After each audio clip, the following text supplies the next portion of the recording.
උපදී සතසිංහ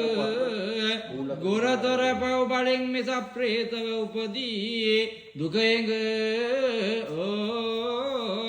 පස්පව් රැස් කරන අන්සතු වස්තු අරගෙන දම්පින් නොම කරන මෙස ප්‍රේතව පවෙනි වාදෙට බුදුන් දම් සංගනට නොදුන් කීදේ ලොබකොට එයින් චුත වී සිට උපං ප්‍රේතව පවෙනි වාදෙට පණ යන කල සතට රිසියූ දෙයක් කෑමට ඒ දේ නුදුන් විට උපං ප්‍රේතව පවෙනි වාදෙට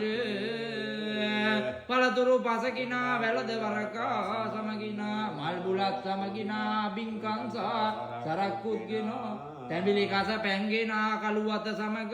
පුදනවා ආතුර මනහැරා යන්න මලයකු මෙපුද ලබනා ආතුර ගෙවත්තේ ජරා පිළිකුල් ඇත්තේ පෙරාසෙන් සොටු කෙල නිත්තේ සිටිය මලයකු මෙපුද ගත්තේ මෙවන් හැම යකුවට දෙවන් කෙලිපුද නිසිකොට උතුම් මුනියනයට රකින් ආතුර දොසැර ඉවතට නින්ද තනියාන මිහිකත දෙවිඳු බලෙන් මන්ද තනියාන මාතනී කළේ බොලන් බැන්ද උඩු වී යන්තිර පවනිකා යටින් ඉන්ද දිගේ ලෙඩ කළ යකු නොසිට වරෙන් එක්වෙනි